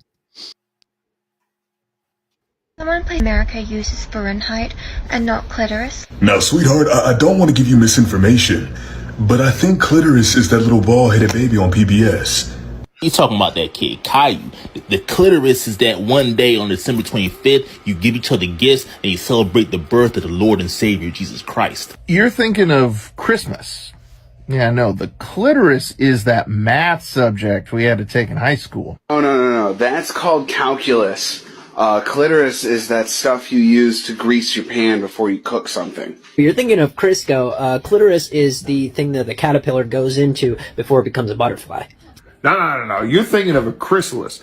Now, clitoris is Christopher's last name, the guy who sailed over to America on the Mayflower. He sailed the ocean blue. No, that's Columbus. Clitoris are the specialized shoes that you wear outside when playing sports on turf. No, what you're talking about are cleats. No, sweetie, what clitoris is actually those big puffy white clouds that you see in the sky. No, what you're talking about is a cumulus. Listen, sweetie, a clitoris is a lesson-by-lesson guide that professors give to students to show them exactly what they're going to learn in that class. Can someone please explain? That's a syllabus. Syllabus. I love it. You like that one? I thought that was hilarious. The first time I saw it, I couldn't stop laughing. I'm like, oh, this is good. There's like 3 or 4 of them, and it starts with the same clip of her, and then there's one that goes on for like 5 minutes, and they just keep going one thing after another, and it's funny because it's like I'm sure every woman in the chat right now or watching or listening to this is thinking, yeah, that seems about right. That seems about right. Yeah, that seems about right. Man trying to tell you what the man, a man trying to tell a woman's body all about a woman's body. Right? Are you still ingratiating yourself towards our female audience members? No, I just shared the clitoris clip I was telling you about a moment ago. Yeah, I watched it outside. Coniferous. Oh, did you? No, those are a type of tree. Coniferous. Exactly. Oh, you mean carnivorous? That's funny. Carnivorous. No, what you're thinking of is Christmas. Yeah. I don't know.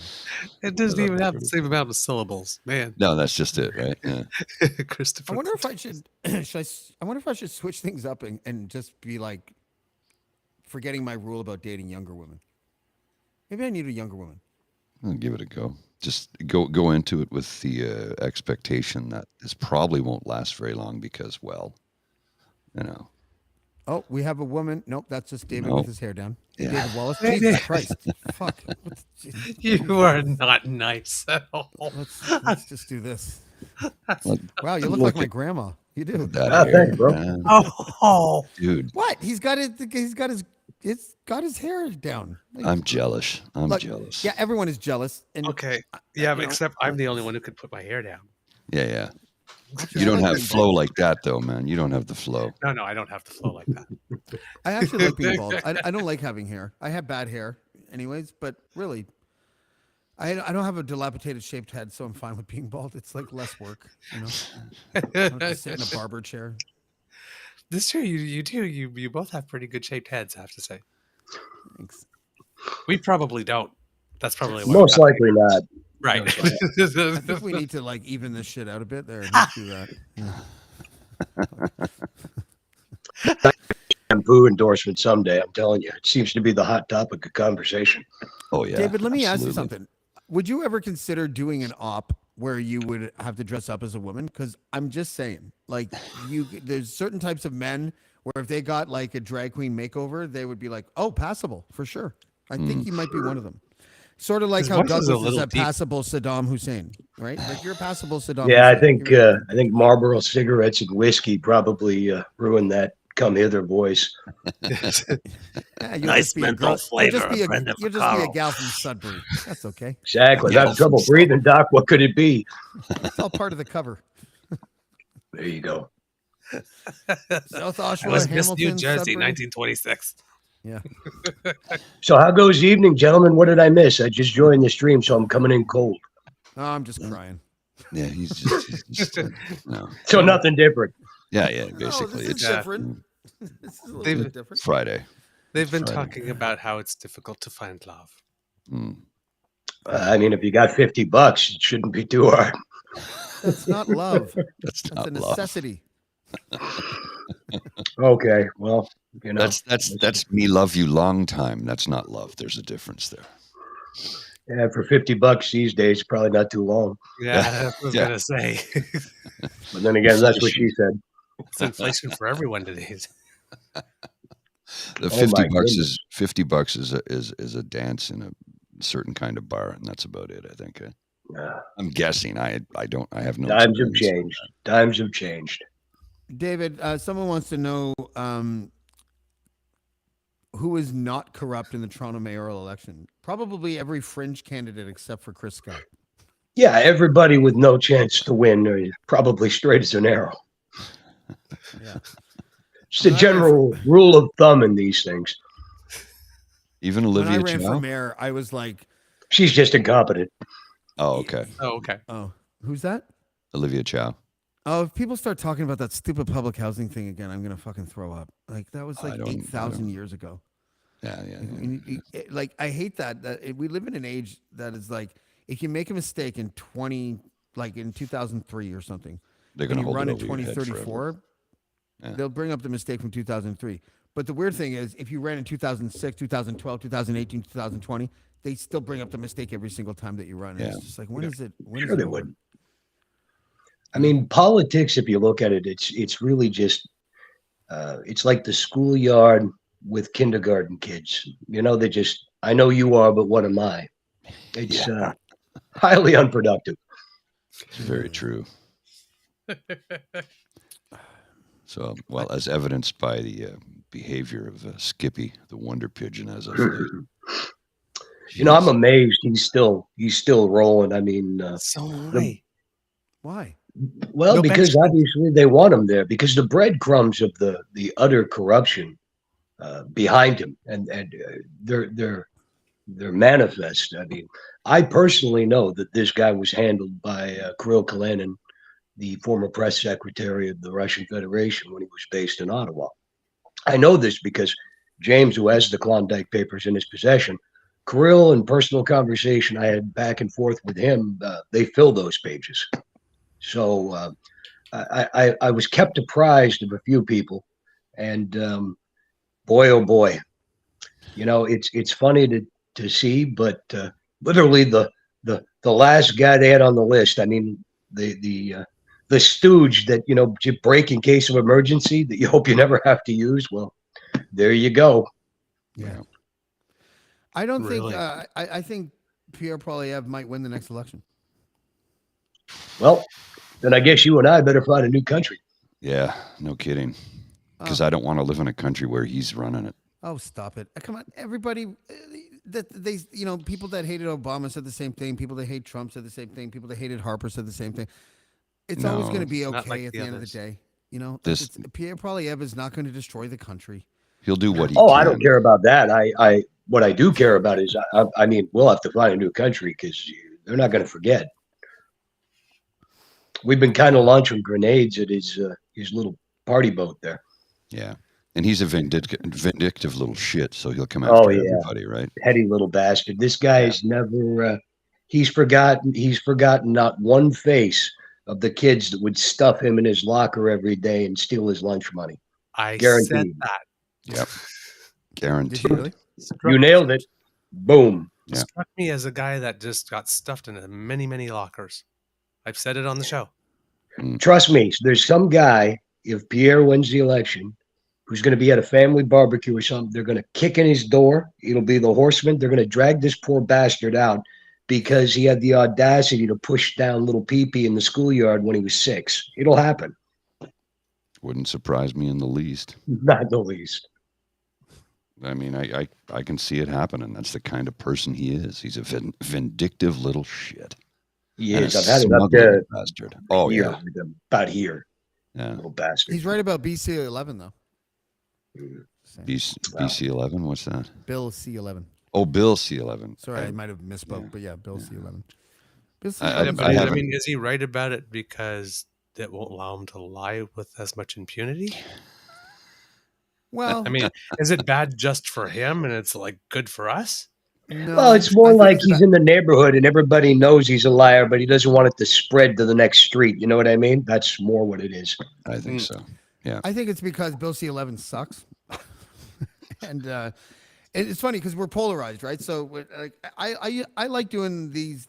Sometimes I like doing these things where it's like, if there's something that like I don't really agree with the far left or the far right, but sometimes the far left and the far right are right about something, and I'm not afraid to tell people okay, in this particular case, the far right, like for example, the Russia-Ukraine war, the far right about 8 months ago, give or take, were talking about Russia's accusation that there were a lot of NATO countries who sent special ops to Ukraine and were operating inside Ukraine.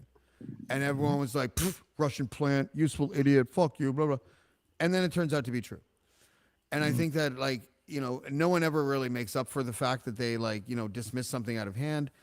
And I think that Bill C11 is sort of like that. I get my information mostly from Michael Geist, who's certainly not like a staunch conservative. And it's really just a gift to the big telecoms by trying to rewrite the rules for online outlets to mirror traditional outlets, to mirror TV and radio. They want, you know, people like us, you know, content creators to toe a line that we shouldn't have to toe when it comes to Canadian content and things like that. We're the only Western country, it's worth pointing out, that has these content rules. Requirements. Yeah, and it's really kind of paternalistic. It's like if our culture, if we want to embrace our culture, we will embrace our culture. To be forced to embrace our culture doesn't feel like organic enough to sustain itself. So I feel like Canadian CanCon stuff is like a self-fulfilling prophecy. The reason why we need it, according to some people, is because we are not really a lot of us are get our entertainment or whatever from the United States, but forcing us to consume Canadian content is not making us want it. So they always think that there's a job to do, even though I think that the job itself is actually what's killing Canadian content. See, I would argue with that, though, because the Canadian music scene has Canadian content rules to thank for being such a strong scene. Like most of the band, you remember the Canadian music scene in the 90s?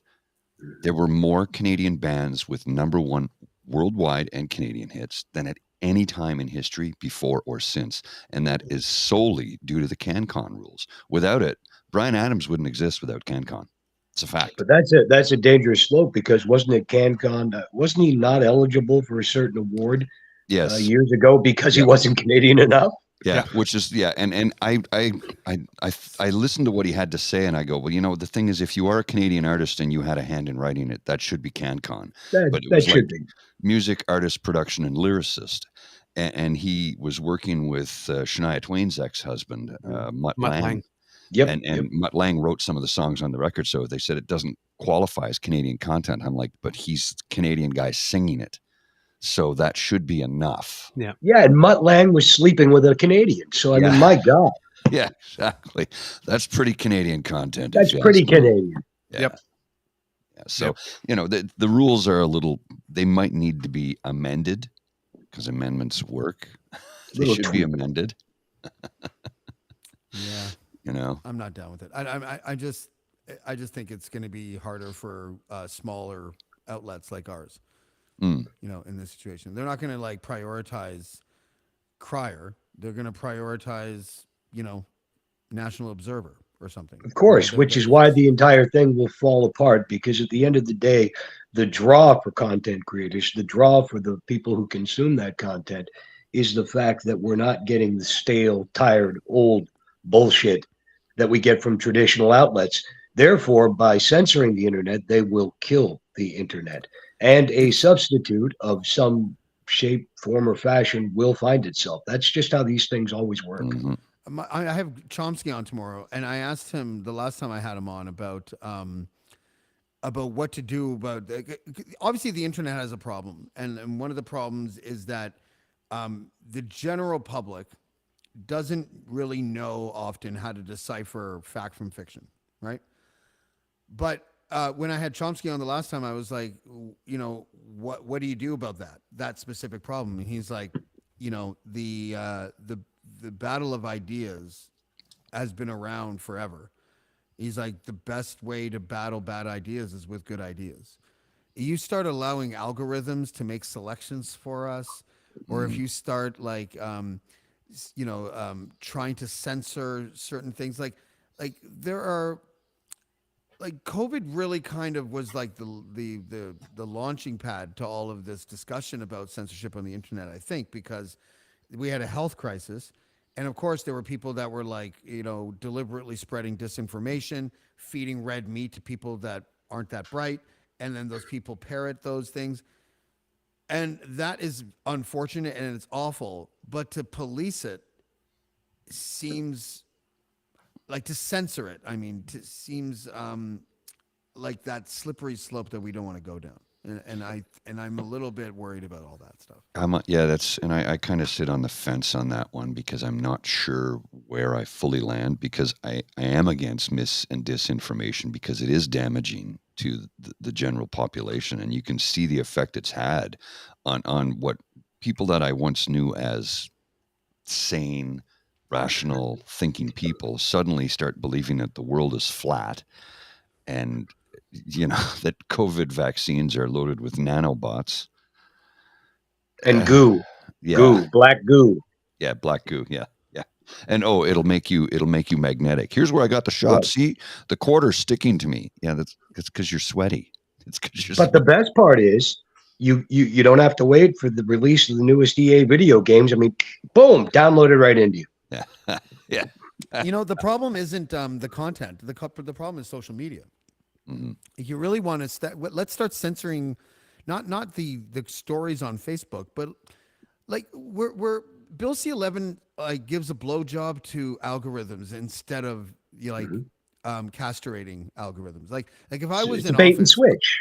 Well, It's a bait and switch. If I was in office, I would be like, I'm anti-algorithm.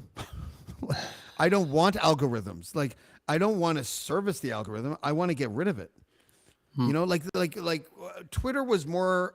It's so funny. Elon Musk himself was like, before he bought Twitter, was like, if you want to have a better experience on Twitter, hit latest instead of whatever that other one is called, where they give you your algorithm. Just hit latest, and I did that forever, and now they took that away. He took that away when he got there, and now I'm like, I can't stand Twitter anymore. I can't say the For You category. I don't know. Like I don't know what I'm looking at anymore. I want to look at, a homepage that is just like chronological. I don't want to look at a homepage that, and I love you guys and I love Karima, but sometimes I only get you guys in Karima. Literally, I'm just scrolling and I'm just like, oh my fucking God. Like there's more people than this. And I don't think an algorithm serves us at all. And like the fact that we have to now, create bills that service this problem instead of eliminating it. We're just doing it backwards. We're doing it wrong. Well, it's a bait and switch, right?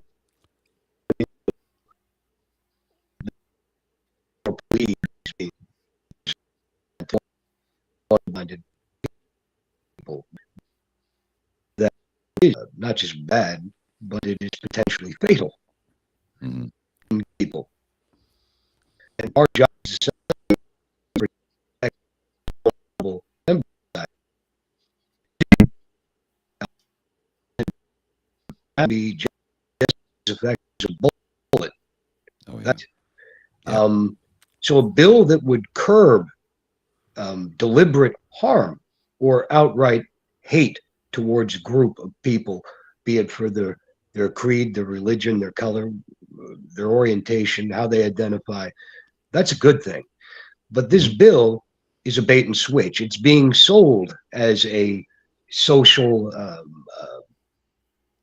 equalizer, but what it is it's a pretty package, like you said, that is being designed to serve the algorithms of corporations. Of course. Yeah.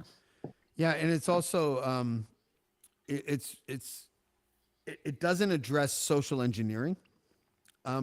So we all agree. I think all four of us agree that the Earth isn't flat, that the pandemic happened and it wasn't a hoax and all that kind of stuff.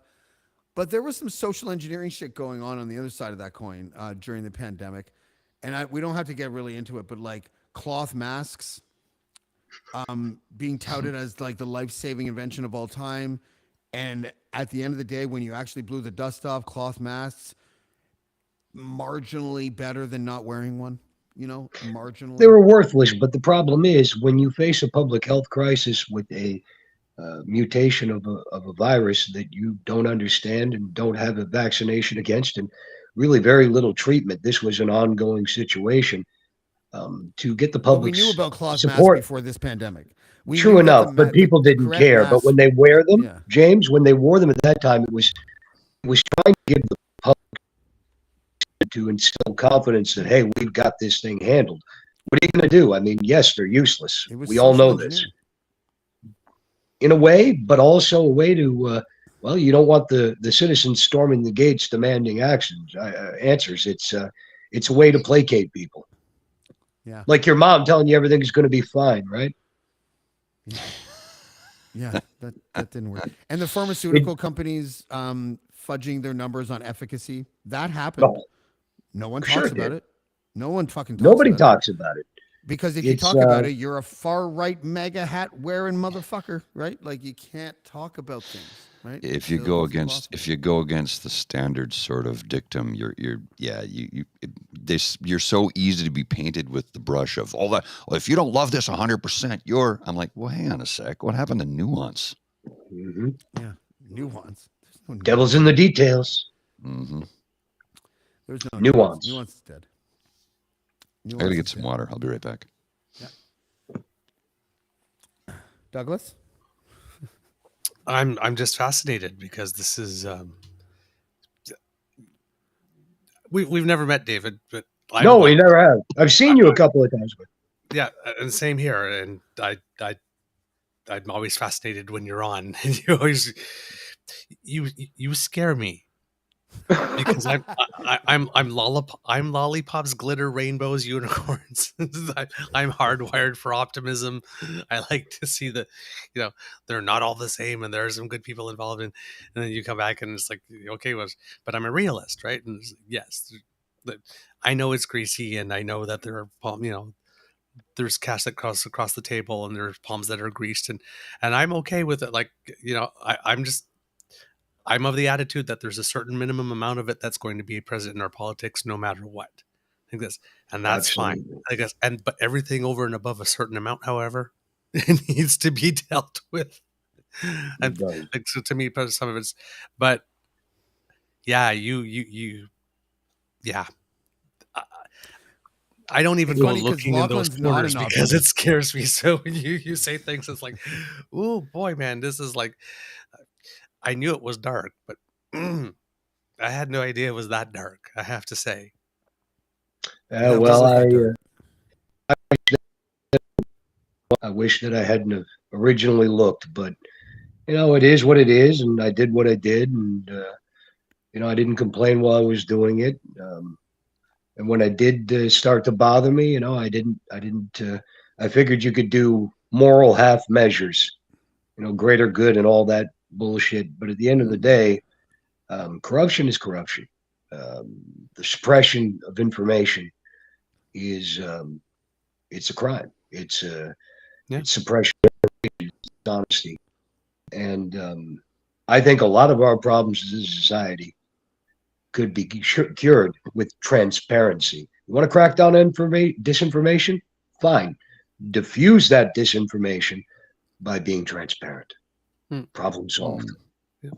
I don't know if anybody's ever asked you, like in like a previous interview, but was there, because it seems like when you've had the life that you've had, there's like two moments. There's the moment where somebody's kind of identifies you and sort of like, you know, is this the type of thing that you'd like to do? And you kind of have a decision point. And I don't know if you know everything that you're getting into really when you say yes at that point. And then the point that arrives, it's like, wow, like this is just too greasy for me, man. Like, it's politics wasn't my initial foray into this. Was more on the level of I'd say more information trading, working in the, I guess you would call it the underworld overseas, because there was opportunity. I mean, what did they ask that bank robber, Willie Sutton? Yeah. What did Willie Sutton say? Why do you rob banks? Well, it's where you keep the money, right? I mean, yeah, exactly. Yeah, and that's where the money is. You know, once you're into it, you realize that you've probably been steered into it, and you know, I just didn't think about it. It was easy for the longest time. I'd just go and do what I had to do, and no matter how long it would last, and be somebody else, and then come home and be normal, or try to be when I got sick and tired of it. And the intervals got shorter and shorter, and you wonder who the hell you are. And that's when you just say, when you start to ask those questions, you're already done. Yeah. That's why I started keeping a journal. Yeah. We're glad you did. Yeah, we are. Yeah, well, damn, Richard Marsh had to turn out to be a nice guy. Yeah. No kidding. Good right? thing. Yeah. Ultimately. Yeah. Well, it's what is it? You know, in my defense, those guys did tell me they had warrants on the guy. So. Yeah, those warrants turned out to be false, but you know. Yeah, they're bullshit. So no kidnapping. You drew the line at kidnapping. Well done, sir. Yeah, that's a yeah. I've done some things, but no thanks. Sorry. Bridge too far for that one. Yeah. Whoa. Bridge too far. You know, you go from, just locate the guy. We got some warrants today. Yeah, you mind going overseas in his laptop and holding them for us and calling in a team? Yeah. So I wouldn't mind. Not enough zeros on the paycheck for that. Yeah. No. And that's a sell your soul moment for money, right? It's that's a whole other level. Yeah. Yeah. Yeah, you got to when you murder someone, you have to do it for free, or else it's just an awful thing to do. You know? I guess that's the way of looking at it. I've never murdered anybody. I might have hurt somebody's feelings once or twice. But that's about it. Yeah. Well, I have a stepmom. You want to pay her a visit? Sorry, I should not be laughing.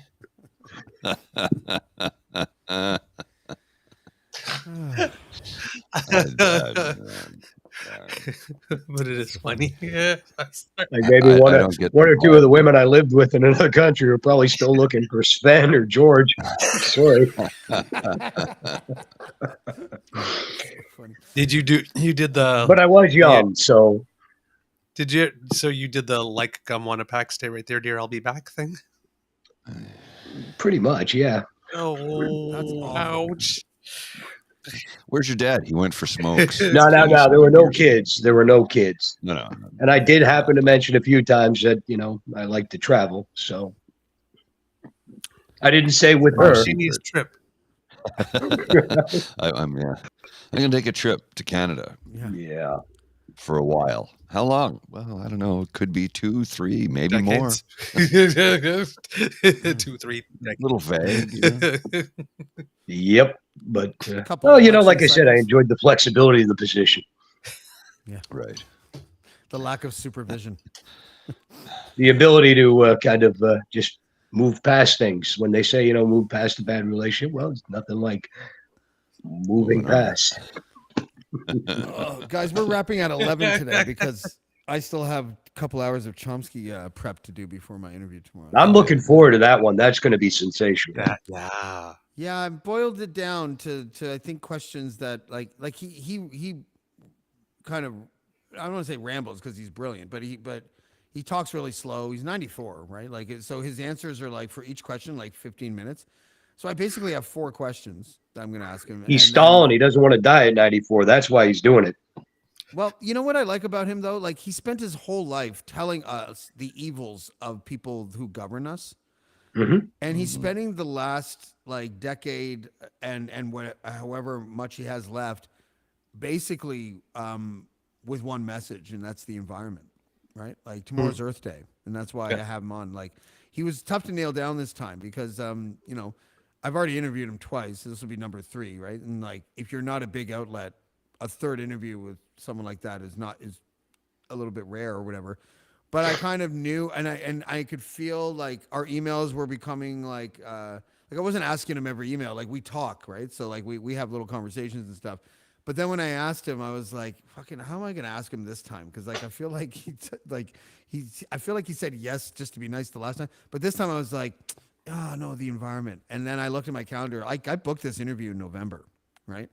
So I was like, Earth Day. Fuck it, I'll just tickle his environmental bone and I'll manipulate him.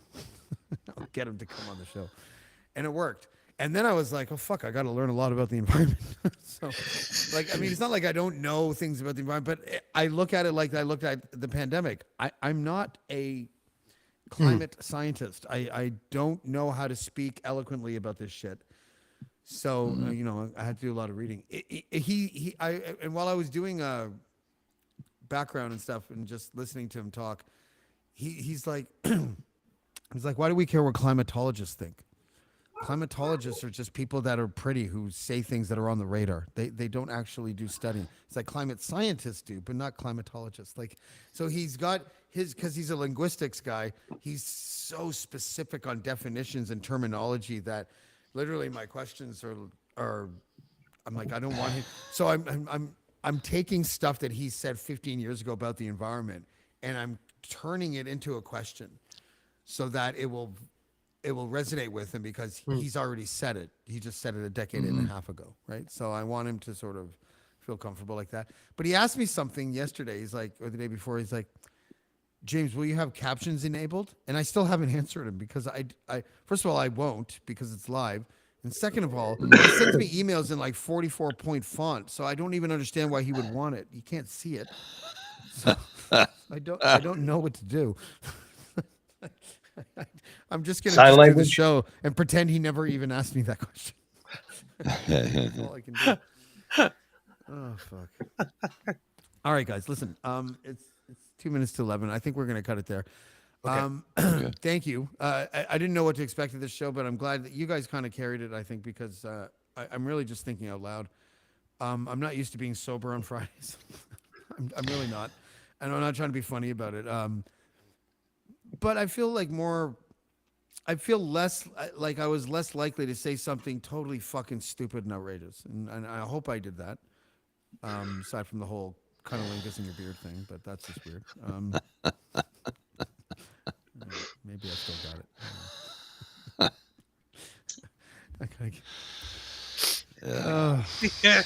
Exactly. I don't know how this is going over. I don't know, like, audience. I don't know if you liked it. I don't know what the fuck, World's I don't know if high James is better than sober James. I don't know. I don't know what's going on.